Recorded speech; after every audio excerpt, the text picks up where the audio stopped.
Assalamualaikum warahmatullahi wabarakatuh. Waalaikumsalam. Terima kasih kami ucapkan kepada Bapak Ibu Guru yang sudah hadir pada acara sosialisasi atau diseminasi dari pengalaman kami dalam belajar tentang budaya positif yang kali ini akan didefinisikan oleh OSI Paludi sebagai CGP Angkatan 9 Kabupaten Dharmasraya. Untuk itu waktu dan tempat kami persilakan kepada Bu Esti. Assalamualaikum warahmatullahi wabarakatuh. Waalaikumsalam warahmatullahi wabarakatuh. Syukur kepada Allah Subhanahu wa taala atas limpahan karunia-Nya sehingga kita masih diberi kesempatan kesehatan. Alhamdulillah masih diberi mengikuti diseminasi nyata saya pada hari ini. Alhamdulillah salam dan salam kita aturkan kepada Tuhan Nabi Sallallahu Muhammad SAW. Semoga kita dijamin hati mendapat syafaatnya. Yang terhormat Bapak Kepala Sekolah Santriwan Satu Sitiung, Bapak dan Ibu yang saya hormati. Baik, langsung saja akan saya sampaikan tentang budaya positif yang akan saya terapkan di sekolah saya di SMP Negeri Satu Sitiung ini.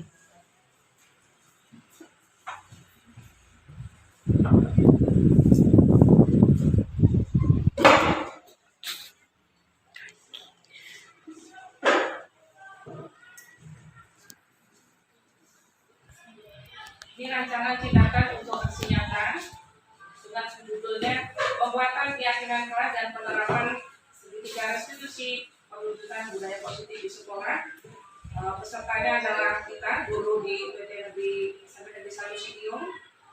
Latar belakangnya adalah budaya positif menciptakan suasana pembelajaran yang nyaman dan menyenangkan bagi peserta didik sehingga terwujudnya sekolah yang kondusif. Salah satu caranya yaitu menerapkan disiplin positif, pembentukan keyakinan kelas, dan pelaksanaan kegiatan segitiga restitusi. Tujuan kegiatan ini, aksi nyata ini adalah dengan adanya keyakinan kelas dan penerapan segitiga restitusi dapat menumbuhkan disiplin positif pada siswa dan dapat diterapkan dalam kehidupan sehari-hari sehingga mereka memiliki karakter yang kuat sesuai profil pelajar Pancasila. Kalau ukurnya yang pertama terdapatnya poster keyakinan kelas di masing-masing kelas di sekolah kita, dan yang kedua guru atau karyawan dapat menyelesaikan permasalahan dengan menggunakan segitiga restitusi. Rancangan ini masih tindakan yang akan saya lakukan. Yang pertama dengan meminta izin kepada kepala sekolah untuk melakukan sosialisasi pada guru, yang berikutnya berkolaborasi dan berkoordinasi dengan wali kelas untuk membuat keyakinan kelasnya masing-masing. Yang keempat memasang keyakinan kelas. Yang kelima menerapkan keyakinan dan restitusi secara berkelanjutan dan konsisten.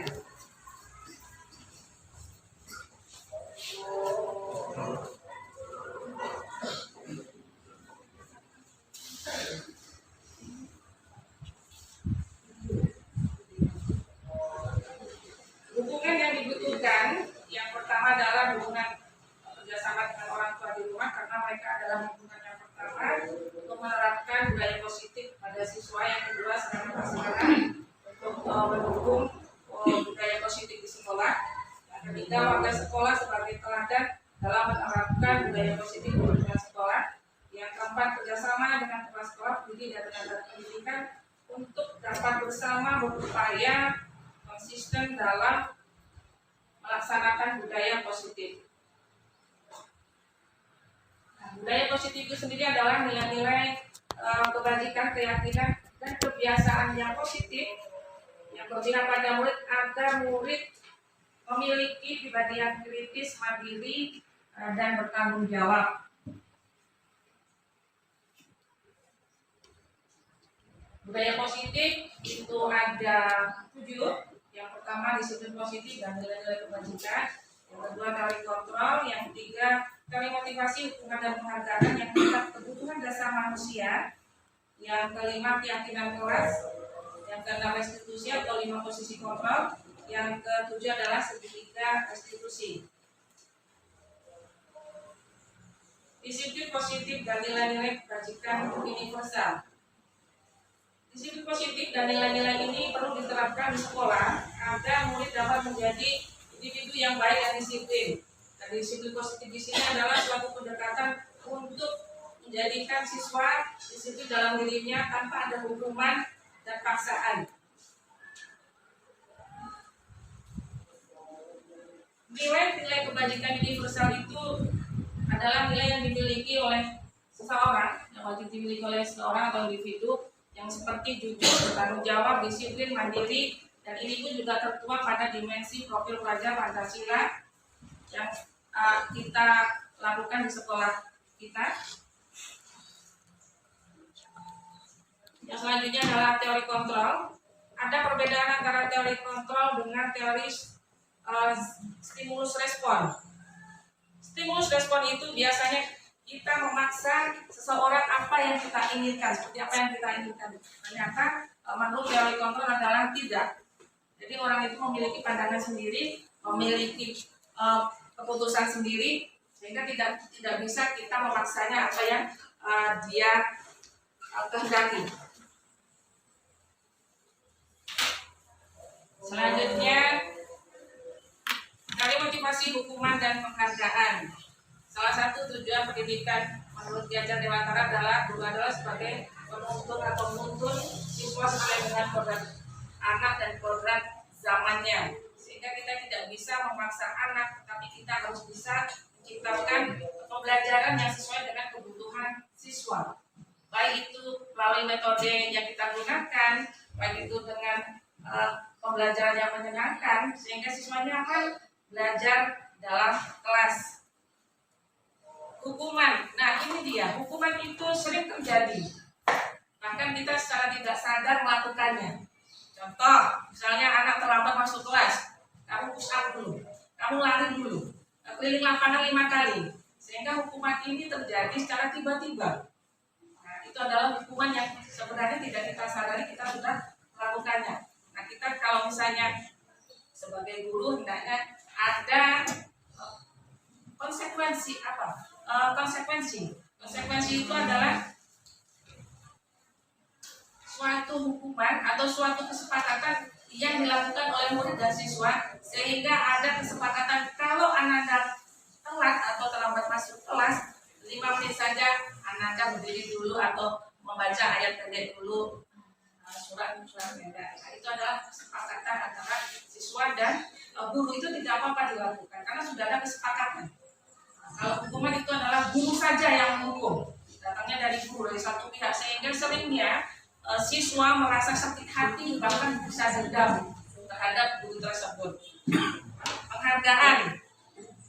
Motivasi, ada 3 motivasi yang dimiliki manusia. Yang pertama untuk mendapatkan hadiah atau penghargaan. Yang kedua untuk mendapatkan pengakuan. Yang ketiga adalah ini yang harus dimunculkan dalam diri individu, yaitu munculnya tanggung jawab dari diri sendiri untuk melakukan atau kesadaran diri untuk melakukan hal-hal budaya positif dalam dirinya. Di sini ada 5 kebutuhan dasar manusia. Yang pertama, kebutuhan bertahan hidup. Jelas kita sebagai manusia kita butuh bertahan apabila kita melakukan sesuatu, kita bekerja, kita butuh makan.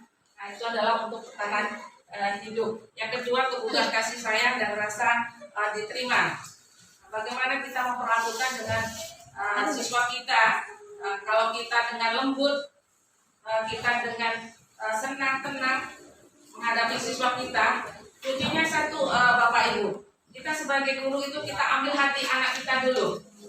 Kita nyaman dulu dengan dia, anak nyaman dengan kita. Baru nanti apa yang kita lakukan pasti nurut itu. Tapi kalau anak sudah nggak suka dengan kita, apapun yang kita lakukan itu pokoknya salah saja. Gak ada benarnya. Tapi kita ambil hatinya dulu. Yang ketiga, kebutuhan penguasaan. yang keempat kebutuhan kebebasan, dan yang kelima kebutuhan kesenangan. Nah, di sini adalah aksi nyata saya yang akan saya terapkan di UPT Negeri SMP Negeri 1 Sidoarjo, yaitu tentang keyakinan kelas, ya, sebuah ketetapan atau peraturan, karena aturannya yang sudah disepakati antara siswa dengan guru. Nah, keyakinan kelas ini menggunakan kalimat-kalimat yang positif, tidak ada kata jangan, larangan, itu tidak boleh, tapi misalnya saling menghormati dan menghargai. Buanglah sampah pada tempatnya, bukan kata jangan buang sampah sembarangan, itu kan ada jangannya. Sehingga mudah-mudahan di masing-masing kelas kita sudah nantinya bisa membuat keyakinan kelas. Lanjut, ada 5 posisi kontrol yang harus dimiliki seorang guru. Yang pertama, menghukum. Seperti yang sudah saya sampaikan tadi, sering sekali yang kita tidak sadari, kita sering menghukum ternyata terhadap siswa kita. Tidak mengumpulkan tugas secara tepat waktu. Kamu berdiri dulu depan kelas sana, pegang hidung kamu sampai jam habis pulang, pelajaran habis. Nah, sudah gitu sehingga apa, ada puasan tersendiri dalam diri kita. Senang kita, kapok kamu ya, kalau kan nggak bikin tugas sudah berapa kali suruh kamu berulang lagi. Nah, itu yang sebenarnya yang tidak boleh, Bapak Ibu. Itu yang harus kita sadari, kita evaluasi diri kita. Yang kedua, membuat merasa bersalah. Nah, setelah itu kalimatnya misalnya anak itu membuat merasa bersalah. Nah, kalau nggak bikin tugas kayak gini kan nilaimu. Nah, nilaimu apakah nanti bisa naik kelas, sehingga anak itu merasa mengakui, oh iya ya, berpikir lagi, kalau saya nggak rajin belajar, pasti saya akan tinggal kelas. Nah, seterusnya. Yang ketiga adalah sebagai teman. Nah, di sini adalah pendekatan kita, misalnya wali kelas, itu sebenarnya luar biasa, itu bisa mendekati, bisa mengenal karakter siswa, latar belakangnya pun kita harus mengetahui, Bapak Ibu. Sehingga kalau si A itu melakukan kesalahan, kita tidak langsung menyalahkan si A itu, tapi kita sudah mengetahui anak itu bisa bercerita, misalnya masalah pribadinya ke kita, itu adalah sebagai teman. Yang selanjutnya adalah sebagai pemantau. Yang kelima sebagai manajer. Nah, inilah yang kelima ini yang harus kita miliki, ya. Kita bersama siswa melakukan komunikasi, ya, sehingga siswa itu sadar dengan permasalahannya dan bertanggung jawab untuk menyelesaikan masalahnya sendiri. Ini adalah menanyakan keyakinan yang sudah dibentuk nantinya di dalam kelas masing-masing. Sehingga menanyakan, apakah kamu masih ingat keyakinan sekolah, keyakinan kelas kamu, sehingga anak sadar dengan sendirinya menyelesaikan masalah yang dimilikinya. Dan demikian rencana aksi nyata saya yang akan saya terapkan di sekolah ini. Terima kasih atas perhatiannya. Mohon maaf. Saya akhiri. Assalamualaikum warahmatullahi wabarakatuh.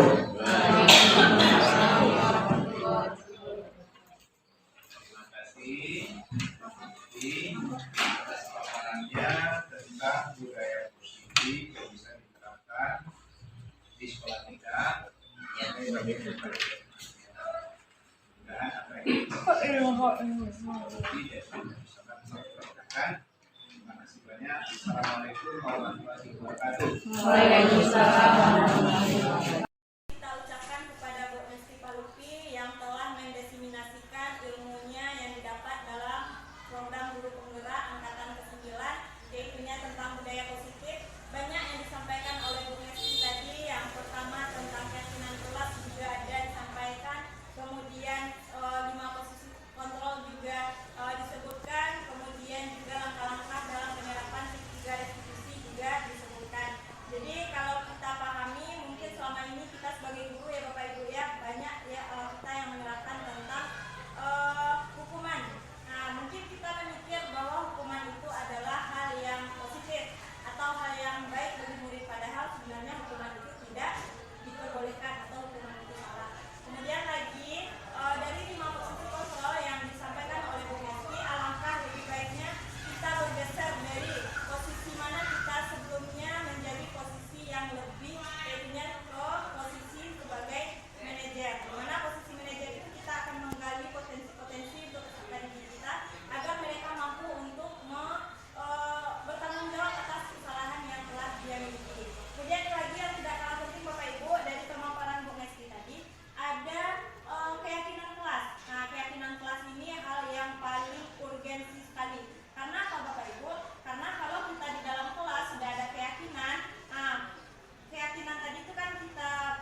Ananda ya, dengan seorang guru untuk membuat ya aturan di kelas ini mau dibawa kemana, kelas ini mau bagaimana, kelas ini sampai ke depannya 1 semester atau 2 semester ke depan, sehingga anak-anak merasa nyaman, merasa senang di dalam kelas.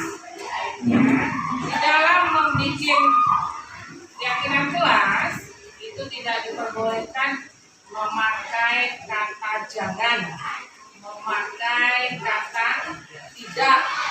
Jadi di situ adalah kalimatnya kalimat positif. Contoh, saling menghargai dan menghormati sesama teman dan ibu. Buanglah sampah pada tempatnya. Ya, meminjam barang teman dengan seizin pemiliknya. Jadi yang dimaksud dengan keyakinan kelas itu hampir sama kalau bahasanya dengan kesepakatan kelas ya. Tapi kalau keyakinan itu sesuai dengan apa yang Anda yakini. Anda mau bikin apa sesuai dengan keyakinan hati Anda. Oke, baik. Sekarang Ibu bagikan kertas post-it ini. Ya, nanti Anda tuliskan masing-masing satu saja keyakinan kelas. Setelah itu Anda daftarkan nanti di kertas yang di papan tulis.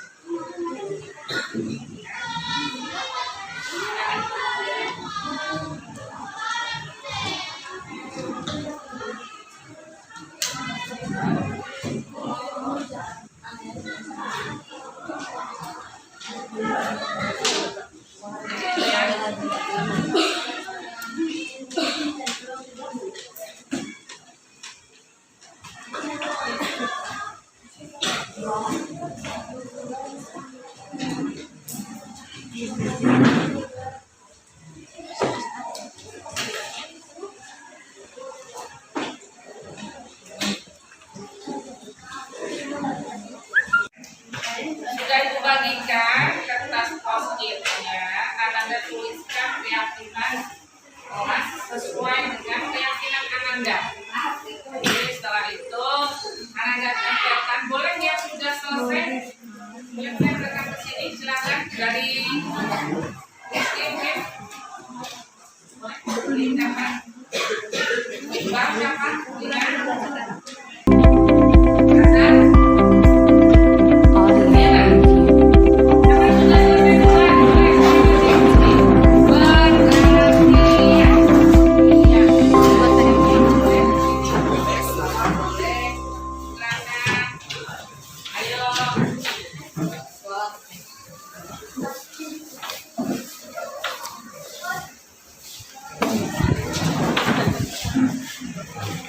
Antri gantian Anda.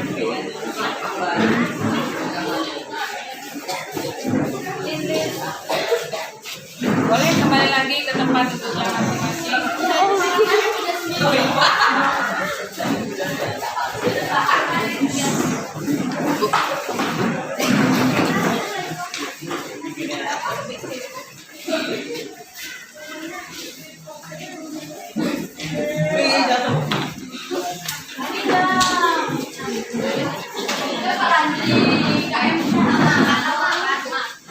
Ayo yang belum silakan.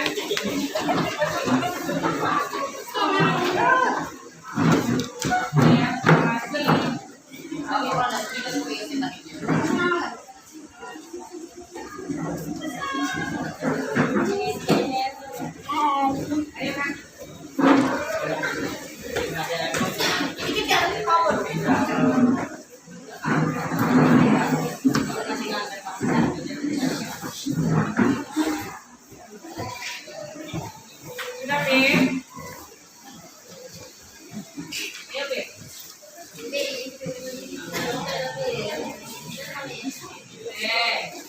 Terima kasih Anda semuanya sudah menuliskan keyakinan Anda, membacakan apa saja yang sudah Anda tuliskan.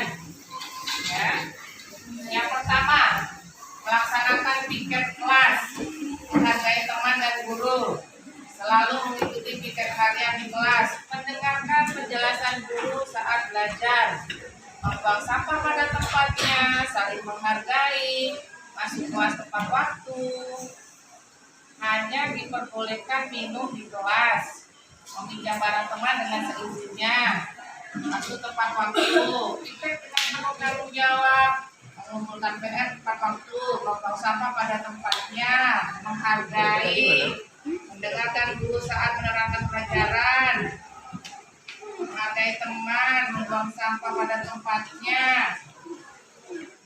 Oke, ya, dari yang beberapa anak dari siswa semuanya ada beberapa yang sama. Yang pertama, saling menghargai dan menghormati, ya. Yang kedua, masuk tepat waktu dalam kelas. Yang ketiga, membuang sampah pada tempatnya. Yang keempat, meminjam barang teman, ya, dengan seizin pemiliknya. Yang kelima, bertanggung jawab dalam piket kelas, ya. Dari 5 keyakinan kelas yang Anda bikin ini, mudah-mudahan Anda komitmen, ya, Anda bisa mempertanggungjawabkannya, dan Anda bisa menempatinya sehingga, ya, kelas ini menjadi nyaman, tenang, damai dalam pembelajaran. Oke, terima kasih untuk pembuatan keyakinan kelas ini. Semoga kedepannya dapat tetap berkomitmen, ya, tetap bisa menjalankan dan bertanggung jawab apa yang sudah Anda berikan. Sekian dari Ibu, terima kasih. Assalamualaikum warahmatullahi wabarakatuh. Waalaikumsalam warahmatullahi wabarakatuh. Jadi, kemarin sudah ikut ekstra pramuka ya? Iya Bu, maaf soalnya saya buru pulang karena mau diantar dikit-dikit padahal. Wah, pastinya senang sekali kalau Ibu bisa ikut. Tidak Bu, soalnya saya tidak ikut ekstra pramuka tanpa Ibu. Kamu masih ingat keyakinan sekolah kita? Kira-kira apa keyakinan yang belum Anda terapkan? Tadi ikuti sekolah ya. Nah, kira-kira apa yang bisa kamu lakukan agar kamu bisa menerapkan apa yang sudah kamu yakini? Saya bisa minta izin kepada pemindah pramuka Bu. Mungkin ada yang lain? Saya mengikuti ekstra dulu baru ikut ajaran ayah Bu. Nah, berarti kami sudah paham bahwa kita harus mematuhi tata tertib sekolah ya. Iya Bu, insya Allah saya akan berusaha lebih tertib lagi. Semoga kedepannya lebih baik lagi.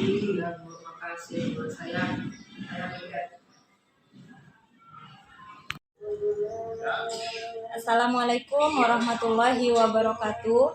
Perkenalkan, saya Mesda Aminova, guru dari UPT SMP Negeri 1 Sitiung. Kali ini saya akan memberikan umpan balik untuk Ibu Ngesti Palupi, yang mana Bu Ngesti Palupi ini adalah seorang calon guru penggerak angkatan ke-9 dari Kabupaten Dharmasraya. Saya melihat banyak kemajuan dari Bu Ngesti Palupi.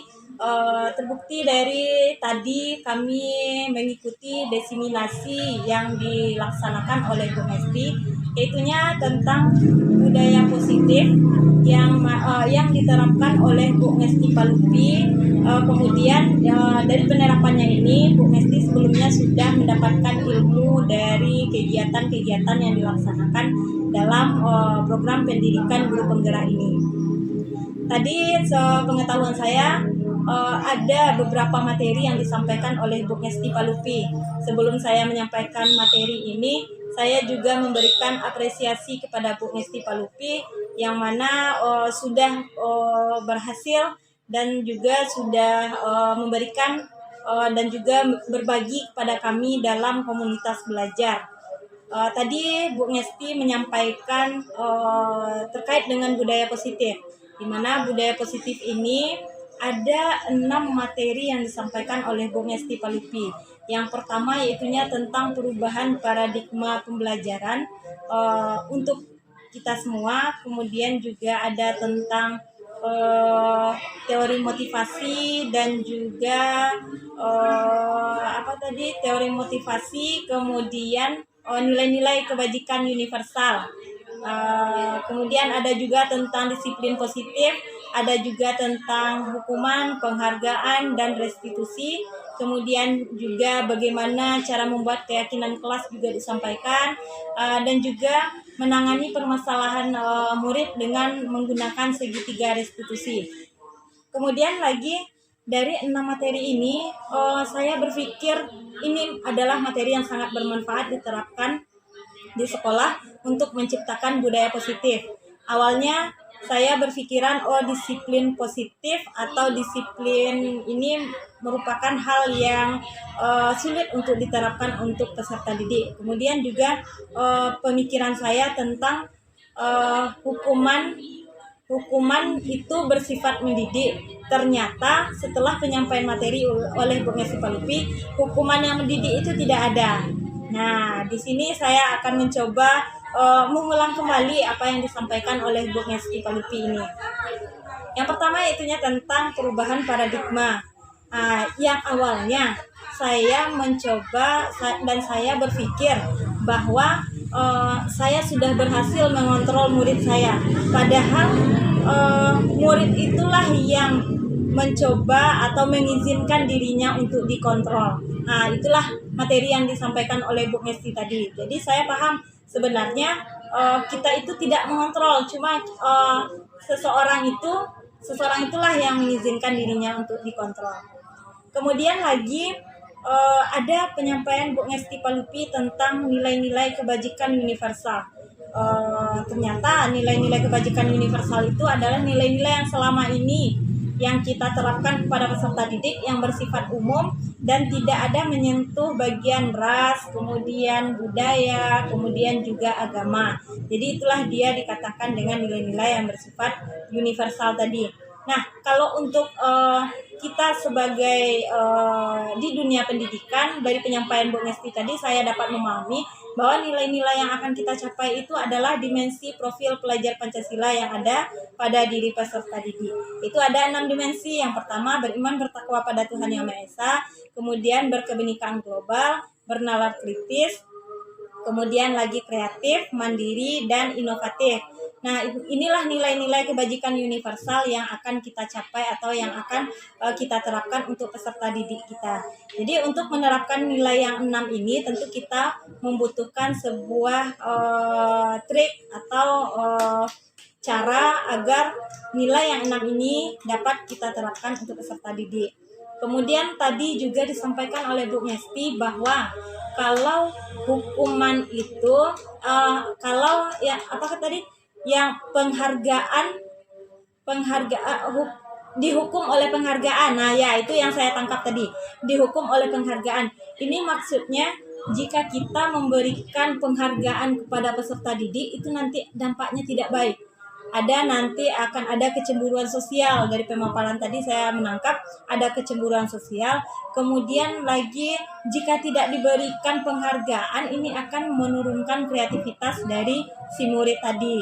Jadi ini sangat bermanfaat bagi saya. Jadi dari sinilah saya berpikir mungkin dalam kurikulum Merdeka ini tidak ada dibuatkan juara atau dibuatkan ranking. Nah ini mungkin tujuannya. Ternyata dalam penyampaian Bu Ngesti ini dapat saya ambil kesimpulan bahwa penghargaan yang menghukum inilah dia. Kalau kita berikan sebuah penghargaan nanti dampaknya buruk untuk peserta didik. Kemudian lagi tadi saya juga dapat menangkap dari penjelasan Bu Ngesti bahwa ada posisi kontrol. Nah ya, posisi kontrol ini yang menarik bagi saya. Sebenarnya dari penyampaian Bu Ngesti ini kan posisi kontrol yang sebaiknya itu atau yang paling bagus itu adalah sebagai manajer. Kemudian setelah saya merefleksi dari penyampaian Bu Ngesti, ternyata selama ini posisi kontrol yang sering saya terapkan adalah sebagai pemantau, kemudian juga pembuat rasa bersalah. Jadi kalau kita ingin menerapkan budaya positif di sekolah dari penyampaian tadi, maka kita harus mencoba menggeser posisi kita dari yang tadinya sebagai teman atau sebagai penghukum atau sebagai pembuat rasa bersalah atau sebagai apa lagi, ada 4 tadi tuh. Jadi kita bergeser menjadi posisi sebagai manajer, di mana posisi manajer inilah kita mencoba bersama peserta didik untuk bermusyawarah nantinya. Kemudian lagi ada juga Bu Ngesti Palupi menyampaikan tentang keyakinan kelas. Nah, keyakinan kelas yang disampaikan Bu Ngesti ini awalnya saya, ini keyakinan kelas ini adalah materi yang biasa menurut saya kan itu. Ternyata banyak hal yang dilalui untuk membuat sebuah keyakinan kelas. Saya tidak tahu awalnya. Tadi Bu Ngesti juga menjelaskan mulai dari membuat peraturan terlebih dahulu. Setelah dibuat peraturan kemudian dirubah. Kata Bu Ngesti tadi kita rubah kalimat yang negatif menjadi kalimat-kalimat positif. Nah, setelah kalimat negatif dirubah menjadi kalimat positif, nanti baru diapakan lagi? Dikelompokkan. Ini masuknya ke nilai kebajikan yang bagian mana. Nah, setelah itu, setelah dikelompokkan, baru dibuatkanlah sebuah tabel. Kalau tidak salah saya tadi ada tabel T atau tabel Y-nya. Jadi kalau yang kesopanan itu tampaknya seperti apa. Nah, begitulah Bu Ngesti menjelaskan tadi. Kalau yang tidak sopan itu tidak tampaknya seperti apa. Setelah itu baru Bu Ngesti memaparkan apa tugas guru, kemudian apa tugas murid. Nah, ternyata banyak rentetan dalam pembuatan keyakinan kelas. Yang awalnya saya mencoba memahami bahwa keyakinan kelas itu adalah hal yang disepakati oleh murid, kemudian kita buatkan di dalam sebuah poster atau gambar atau tulisan oleh murid, kemudian itulah yang disepakati. Ternyata yang saya pahami itu salah. Ya, ternyata dia banyak tahapan-tahapannya sehingga dia terbentuklah sebuah keyakinan melalui nilai-nilai kebajikan universal tadi. Kemudian juga tadi yang tidak kalah menariknya yang disampaikan oleh Bu Ngesti adalah tentang segitiga restitusi dalam penyelesaian masalah. Nah, yang di sini kalau saya sehari-hari biasanya menerapkan langsung saja, tidak ada 3 langkah segitiga restitusi ini tidak ada saya terapkan. Tapi saya yang pertama menstabilkan identitas ada, kemudian apalagi yang kedua ada menanyakan keyakinan, kemudian juga ada lagi dia 3, tapi yang terakhir itu saya sering memberikan saran kepada murid, memberikan solusi. Padahal dalam penyampaian Bu Ngesti dalam segitiga restitusi untuk penyelesaian sebuah masalah, langkah yang ketiga ini harus dilalui. Nah, barulah dia dapat dikatakan sebuah permasalahan diselesaikan dengan segitiga restitusi. Yang mana tujuannya adalah untuk mengembalikan kembali yang murid tadi yang dia bersalah menjadi tidak bersalah, kemudian melatih murid untuk bertanggung jawab ke depannya. Ini sangat bermanfaat sekali bagi saya Bu Ngesti, dan alhamdulillah Bu Ngesti sudah berbagi dari program pendidikan guru penggerak ini, ada diseminasinya, penyampaian pemahaman kepada guru, dan alhamdulillah dengan kegiatan ini yang dilakukan Bu Ngesti di dalam komunitas belajar membuat saya semakin tahu akan penerapan budaya positif ini. Awalnya cuma saya mengerjakan sebuah latihan atau pelatihan mandiri di PMM, itu saya cuma membaca. Tapi hari ini Bu Ngesti sudah memaparkan bagaimana contohnya penerapan keyakinan kelas, bagaimana contohnya melaksanakan segitiga restitusi, itu sudah dipaparkan oleh Bu Ngesti. Saya nampak langkah-langkah secara detailnya tuh yang telah disampaikan Bu Ngesti. Kemudian lagi untuk kedepannya mungkin saya juga akan mencoba sedikit-sedikit. Kemudian kalau saya tidak paham, saya akan mencoba bertanya lagi ke Bu Ngesti bagaimana cara saya menerapkan budaya positif ini di lingkungan sekolah. Mungkin itu penyampaian saya atau umpan balik saya untuk Bu Ngesti. Semangat Bu Ngesti untuk kedepannya. Mudah-mudahan Bu Ngesti sampai akhir untuk mengikuti program guru penggerak ini. Saya ucapkan terima kasih. Assalamualaikum warahmatullahi wabarakatuh. Assalamualaikum warahmatullahi wabarakatuh. Perkenalkan, nama saya Regina Alicia dari kelas 8D. Saya akan menyampaikan refleksi kegiatan pembuatan keyakinan kelas yang sudah dilaksanakan di kelas.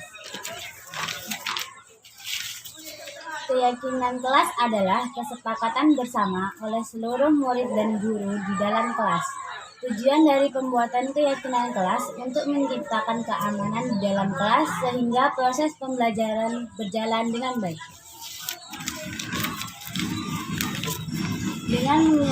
Dengan mengikuti kegiatan pembuatan keyakinan kelas, saya lebih memahami dan menyadari keyakinan kelas yang sudah disepakati bersama. Saya juga akan berkomitmen melaksanakan keyakinan kelas yang sudah dibuat. Wassalamualaikum warahmatullahi wabarakatuh.